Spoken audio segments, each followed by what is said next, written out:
right, way to go, you guys. Let's give it up for them.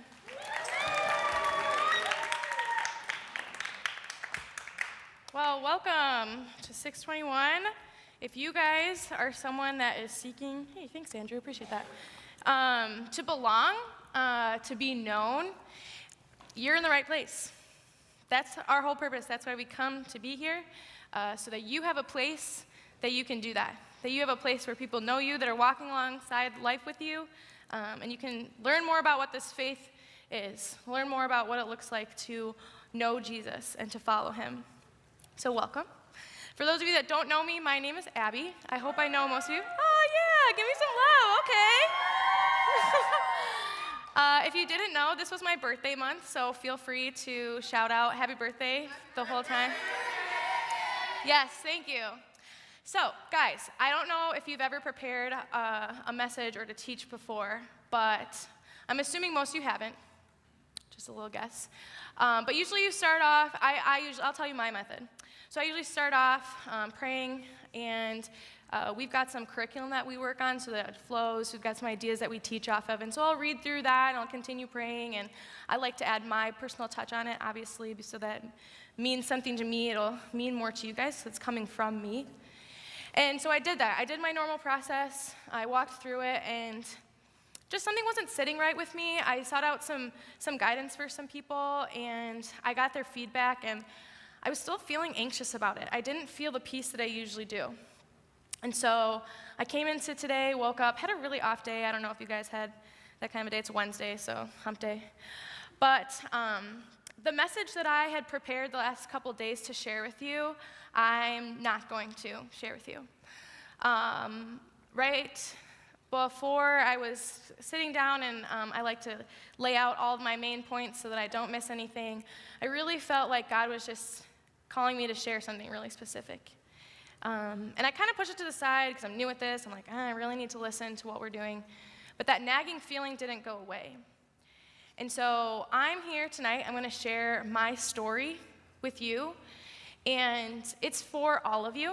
It's for those of you that have been following Jesus really passionately and know about him. I hope that you're encouraged by this story, just seeing how God's worked in my life, that he's doing the same in yours. It's also for those of you that aren't really sure if you believe, you come to 621, maybe you even come to the mix, you pray at dinner, you've heard all these things, but you're just not really sure what it means for you. And this is also for those of you that come because you like hanging out with your friends and you enjoy being here and you don't have anything else to do on Wednesday. So this is for everybody. This is something that's important to me, and I care about you guys a lot. One of the reasons I was wrestling so much with this message that I had been preparing is because I just didn't feel like it was sitting right with our community and where we're at right now. And so, without further ado, I'd like to share my story, my testimony, maybe you've heard it, of how I came to know Jesus. So I grew up in a Christian family. I actually went to Christian elementary school, so learning what it was to pray or memorizing Bible verses, that's what I did. That was my life. It was a big part of my identity. I didn't really know anything else. I didn't really know that there was another way to live. And I also grew up hearing that if I do these things, then God will be happy with me. If I do these things, then God will bless me. When I did those things like memorizing scripture, my Bible verses, we had one for every week, or learning the hand signs to the songs in Sunday school, my parents loved those things. And it made them happy when I did them at home, and I love making the people around me happy. When I show up anywhere, even to this day, one of my goals is to be an encouragement for the people around me, and it was really important to me that when I did this whole Jesus thing, that people around me loved that. And so I found my identity as someone, I was doing the things, but didn't mean anything to me. I was doing them for other people. And I was doing them so that God would like me. I grew up hearing that Jesus loved me, but I didn't really believe that he liked me. I didn't really believe that him dying on the cross was enough. I thought that I had to do certain things to be enough. And I wrestled with that. I remember sitting in 8th grade in my youth group, and they were asking us these questions, and I was like, I don't know if I actually believe this. Like, I've heard this from my parents, I've heard this from my teachers, people that are really important to me, all growing up.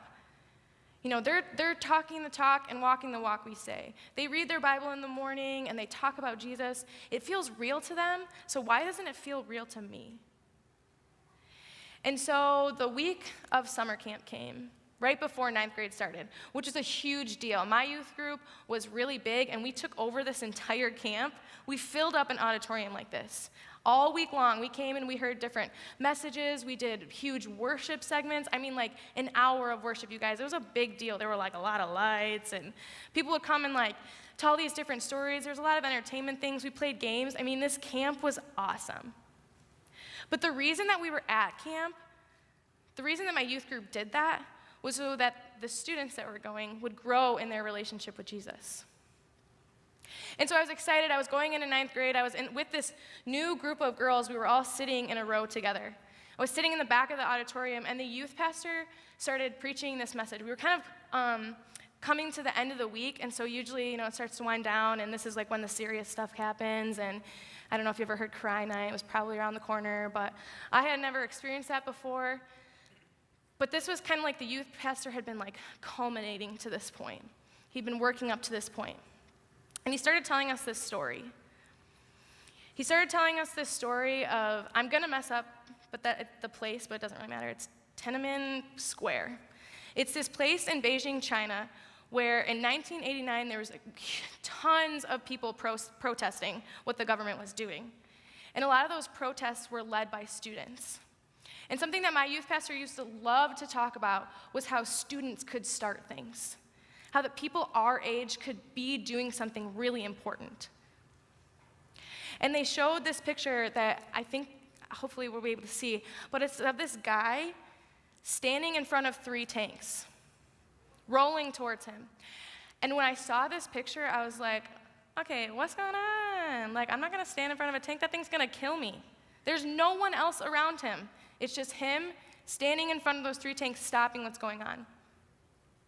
And so I'm sitting in the back of the room, my little going into 9th grade self, like, okay, where's this going? Brian was my youth pastor's name. And Brian says, what would it look like for you to have a faith that you would put everything on the line, that you would risk your life and stand up alone to stop what was going on? What would it look like for you to have a faith that wasn't about what you needed? It wasn't about what you thought was important, whether that be making other people happy or that you were doing enough. What would it look like for you to have a faith to actually believe what Jesus did and let it change your life so much so that you were willing to stand alone to stand up for what you believed? Now, let me remind you, I had grown up in church. I know all the stories. I've heard them all the different ways. I can sing all the songs. But it was this moment when I had this realization that wasn't about walking the walk. It wasn't about talking the talk and doing the things. Jesus wanted more than that. He wanted me to understand what he did for me was so beyond just that I could live a life where people liked me or were happy with me. He wanted me to understand that walking with him was supposed to change my life so much so that it would change other people's life. He wanted me to understand that he died on the cross 2,000 years ago. He went through the pain of doing that. He went through the humiliation of doing that then, so that I, 2,000 years later, could enjoy the joy that he's giving me now. He made that sacrifice 2,000 years ago so that we today can stand and be in this place and know that we are loved. That love changes us from the inside out. It changes us not just to gain the approval of our parents or gain the approval of our friends, but that we're living a life that is determined by who Jesus says we are. That our value comes from someone that died, predicted his own death, died, and was raised again. The things that we read in the Bible, the things that we teach on stage, we think they're important because Jesus said they were important. A guy who predicted his death, died that death, and 3 days later came again. I've never done that, you guys. And I'm not even going to try because I don't think I'm that cool. But Jesus did that. So I'd like to go back into that auditorium I was talking about at summer camp. I don't know how else to describe it for you except that it was like a light switch was turned on. I got it. This whole following Jesus thing isn't about knowing the Bible. This whole Jesus thing isn't about doing the right thing or following the rules or telling other people to follow the rules or keeping them accountable. Having a relationship with Jesus is experiencing joy and change from the inside out. Change that you and I, whether we want to say it or not, all need. I think we could all, if we really were honest, stand up and say something about us that's really ugly. I'm a people pleaser. I'd rather lie to people than tell them the truth. That's disgusting, you guys. Jesus doesn't want that for me. He wants me to be confident and understand in that what I think is important enough to tell other people in love. What I think of myself is a reflection of who he created me to be. And so, like I said earlier, my story is for all of us, no matter where we are in that place. But what I really want you guys to walk away knowing is that the God of the universe, you guys, not just this room, not Canton, Michigan, the universe, he came to earth to be a flimsy human being, to serve us. He walked alongside people for 3 years, teaching them about things that were totally different than what culture said. That a real leader serves other people. That we honor and respect our parents, not because it's the right thing to do, but it's because love requires that of us. And we were made in the image of a beautiful God. That's our identity. Jesus, who walked with human beings for 3 years, teaching them those things, predicted his death, like I said before. He told people several times that he was going to die, and they thought he was nuts. If I told you that I was going to die, you would think I was nuts, and you should. But Jesus I'm not like Jesus. He actually did that. He actually died a death on a cross for your and my sins. He was perfect. We can't even understand that because of how messed up we are and how separated we are from God. But he took our death anyway.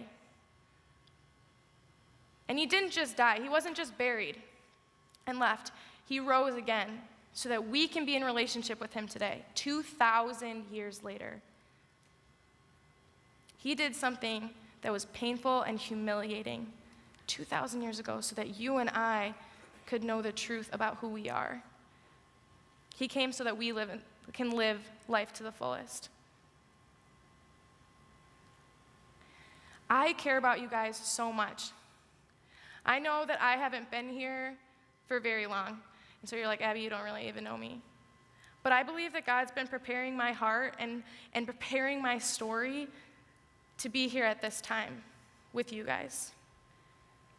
And I think over the next couple of weeks and months, we're going to be met with some challenges, and we're going to have to make some decisions on whether we are going to continue trying to figure out what this Jesus thing is, or we're not. But you're going to have to make that choice. And it's going to come with sacrifice, and it's going to be hard. I've experienced it, you guys. I've had to make decisions, not having certain friends in my life. High school sucked. Would never do that again. I'm serious. But guys, I stand here in front of you really humbled about what my story and what Jesus is doing, because he has changed me from the inside out. And I want to see that for you too. And I know that your leaders around you do too. So please keep asking your questions. Please keep reading your Bible, or trying to read it, or figuring out what that looks like, because Jesus is worth it. Will you guys stand with me?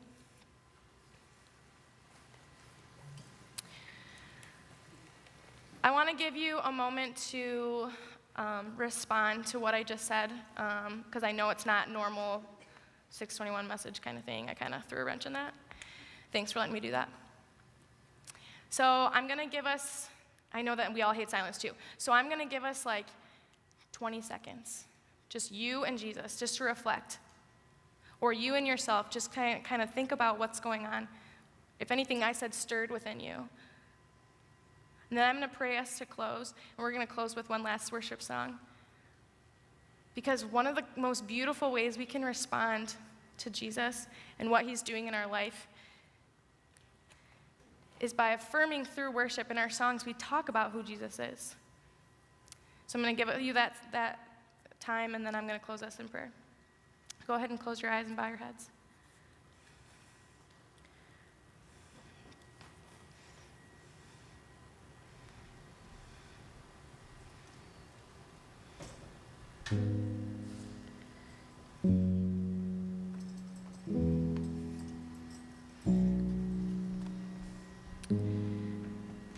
Hey God, thank you that you are the kind of God that saw how much we needed you, that saw how ugly we were and the choices that we made, and still counted us worthy of being saved. That you looked at us in our life and the ways that we've messed up or made mistakes, or the people that we've become, and you said, I love them still. That's crazy to me. That's a love that we do not deserve. But you're a God that still invites us to be a part of that. So God, I pray over our community. God, I pray protection over us in this season. We've got a lot of stuff going on in our personal life, and we just need help trying to navigate that. God, I pray for our leaders, that you would equip them to help us figure out what life throws at us. And God, I pray for these students.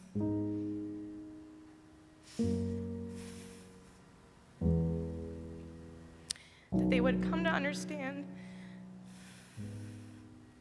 just how much you really love them and who you really are. Not the idea that they have of you or that they've created or seen in someone else, but that they would know the truth of who you are. Jesus, thank you for your sacrifice on the cross. We love you. We pray this all in your powerful name. Amen.